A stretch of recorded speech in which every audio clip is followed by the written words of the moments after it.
Mimi pia nina furaha sana kwa sababu of course nakumbuka tulikutana 2018 kwenye Novemba. Yes, tangia hapo nimejifunza vingi kutoka kwako. Okay. Nadhani umeweza kumuona mtu akizungumza katika sekunde chache zilizopita. Huyu anayezungumza ni mwanafunzi wangu wa muda mrefu sana ambaye tulipata fursa ya kuonana wiki iliyopita, na baada ya kuonana mazungumzo yetu yalikuwa ni ya muda mrefu sana. Lakini katika mazungumzo hayo kuna maswali ambayo alikuwa ameniuliza, ambayo nikasema maswali haya ni muhimu sana nikashare na nyinyi, kwa sababu ni maswali ambayo watu wengi sana wamekuwa wakiniuliza kupitia katika social media zangu nyingine, sana sana WhatsApp pamoja na Instagram. Miongoni mwa swali ambayo nakutana nalo sana ni swali la kwamba je, nikianza kujifunza graphics design itanichukua muda gani kuweza kumaster hizi skills pamoja na kuweza kuzimonetize ili kuweza kugeni kitu fulani, kwa sababu wote tunajifunza ili tupate kitu fulani. So bila kupoteza muda nisizungumze sana, ningependa ujiunge nami katika mazungumzo haya na uweze kujifunza kupitia haya maswali ambayo mtu aliyokuwa akinifuatilia kwa muda mrefu alipata nafasi ya kuniuliza. Kuna vijana wengi sana ambao wanakufuatilia kile ambacho unafanya. By the way, unafanya kazi nzuri, kazi nyingi ambazo zinahusiana na ubunifu. Unawaambiaje wale ambao hawaamini kwamba hichi ambacho kilichopo kwenye creative industry kinaweza kikawapa maisha? Bado wanahangaika na vitu vingine, lakini kiwa passion na vile wanavyovipenda vipo kwenye creative. Unawaambiaje vijana wa namna hiyo?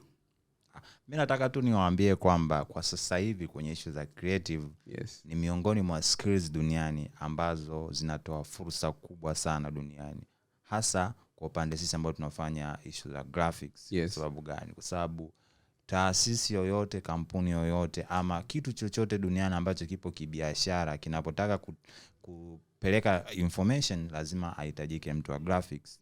Kwa hiyo siku hizi tunaweza kuona hadi hospitali kubwa zinatengeneza poster ambazo zinatumika kusambaza taarifa, ambazo hizo poster zinatengenezwa na watu ambao ni graphics designer, tofauti na hapo awali. Na uzuri mwingine ni kwamba ni vitu ambavyo vinafanya kwamba mtu unaweza ukajiajiri popote, kwa sababu siku hizi tumeona kwamba hii graphics designer anachohitaji yeye ni cha kwanza knowledge, cha pili awe na kifaa cha kufanyia kazi. Maana yake labda na PC ama laptop. Na siku hizi tumeweza kuona kuna hadi smartphone ambazo zina huo uwezo.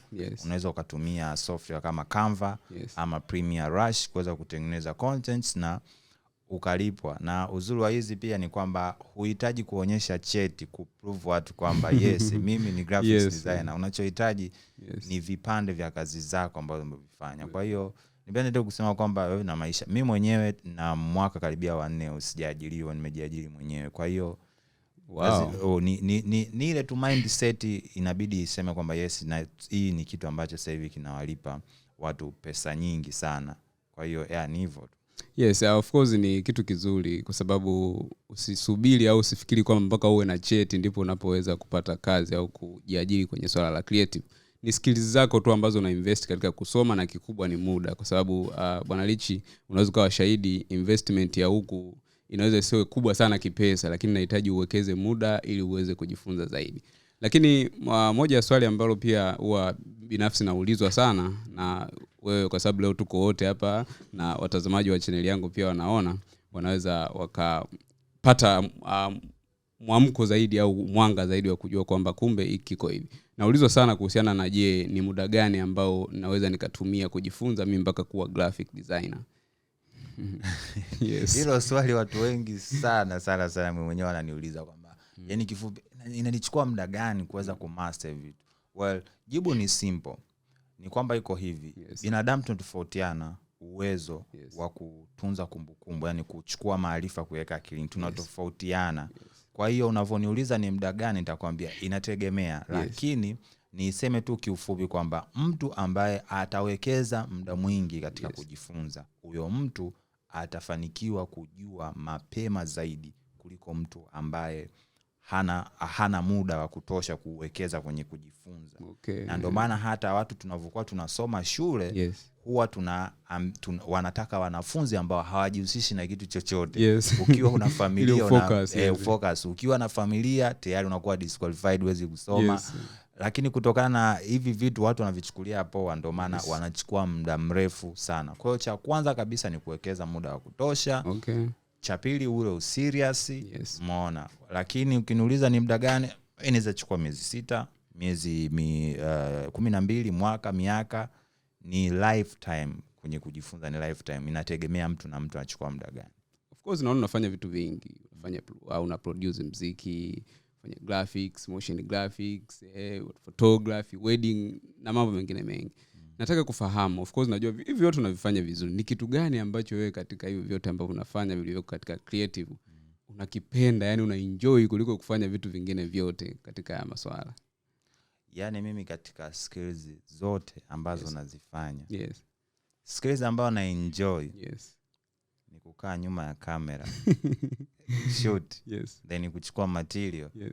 Kukaa mbele ya computer, edit. Yes. Then kukaa mbele ya TV preview kile kitu nilichokifanya. Yani ndo kazi na enjoy. Hivi vingine nafanya tu kwa sababu tayari wakati najitafuta nikajikuta nimegusa vitu vimekana, then watu wanahitaji huduma yangu. Okay. Lakini ukiniambia kwa ujumla, yani mimi napenda kutengeneza content hasa za video. Kama nikimaanisha kwamba masuala mazima videography. Wana enjoy sana. Kwa hiyo hizi nyingine nafanya tu basi hizi graphics, hizi music production, masuala mazima ya YouTube, yote hayo nafanya tu kwa sababu kwa kiasi fulani hivi nimejikuta nimeingia. Lakini sisi tunalopenda videography, kutengeneza content za video hasa. Yeah, wow, safi sana. Of course tunaweza tukawa tunashare interest, na mimi pia kwa kiasi kikubwa sana napenda vitu vyote vinavyohusiana na motion. Kitu chochote kinacho move of course kinanifurahisha. Naweza nikatengeneza poster, flyers na vitu vingine, lakini chochote ambacho kinahusiana na motion of course kwangu ni my favorite, napenda sana. Najua umefanya kazi nyingi sana na kampuni tofauti kwa experience ulionao zaidi ya miaka 6. So ninachotaka kuuliza, je, unahisi madesigner na watu wa creative ambao mara nyingi tunakuwa nyuma ya kamera tunapewa value na hadhi tunayostahili? Kwa sababu sisi ndo tunafanya kwa kiasi kikubwa brand yoyote iweze kustand out, kampuni ziweze kufanya kazi na kujulikana, biashara yoyote iweze kujulikana. Unahisi value yetu tunastahili value tunayoipata? Naweza ngasema kwamba kwa upande wa Afrika, hasa nchi zilizopo chini ya jangwa la Sahara, hapana. Sio, yani ni sasa hivi kidogo ndo kuna mwamko. Lakini kwa yani bado naweza ngasema kama ni percent, naweza ngasema ni 30% kwa 70. Watu nikutolee mfano simple. Yes. Inavyoandaliwa wedding, labda watu wanafanya wedding. Yes. Unakuta watu wanaandaa, unakuta MC, budget unakuta milioni 2, kwa mapambo milioni 3, ukumbi milioni 5. Yes. Lakini ukija kwenye mtu ambaye ndio mtu muhimu kwa sababu anahifadhi matukio na kumbukumbu zote ambavyo kama ni chakula watu watakula, itapita. MC atafanya atapita, lakini mtu video na photography ni watu ambao wanaweka kumbukumbu ambazo zitadumu maisha yako yote. Yes.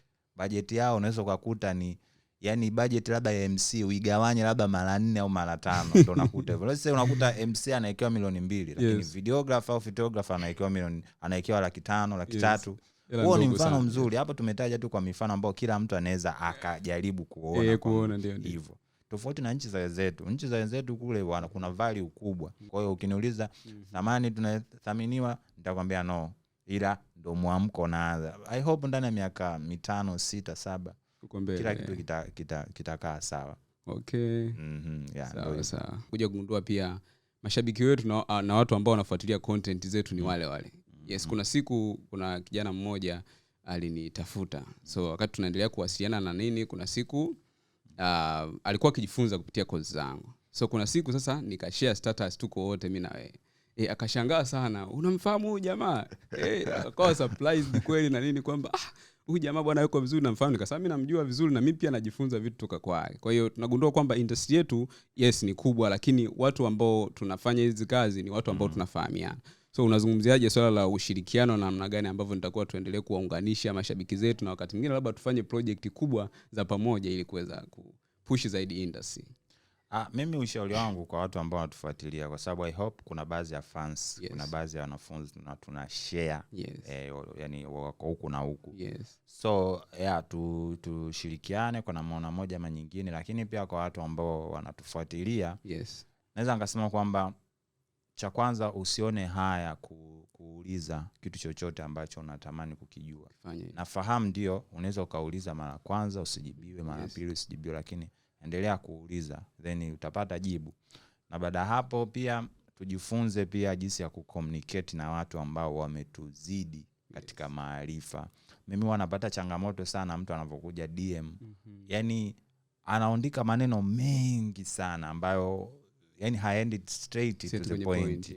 Kwa hiyo unabidi ujifunze pia jinsi ya unapokuja DM labda kwako au kwangu, lazima uende straight to the point. Sentence ya kwanza ni salamu, sentence ya pili unaelezea kwamba ishi inakuaje, vitu kama hivyo. Lakini pia naweza kusema kwamba hizi issue ya creative industry ni sehemu kubwa sana ambapo kila mtu anaweza akaingia akaparticipate na akapata matokeo mazuri, akajiajiri ama akatumia katika kukuza biashara zake. Kwa hiyo tu ni kuchangamkia kujifunza. Platform zipo nyingi. Platform ya kwanza ni YouTube na nyingine zinafuata ambazo nyingine za paid. Kwa hiyo niseme tu hivyo. Na jambo la mwisho kabisa, ukishaangalia hii video ukiona imekusaidia, basi ni vyema zaidi ukabonyeza button ya kusubscribe ili uweze kupata notifications pia unapokuwa tunavyo-upload, maybe Bwana Joel Kadaga ama mimi Richstar, inakuwa tunaenda poa zaidi. Ni hayo tu. Shukrani sana bwana.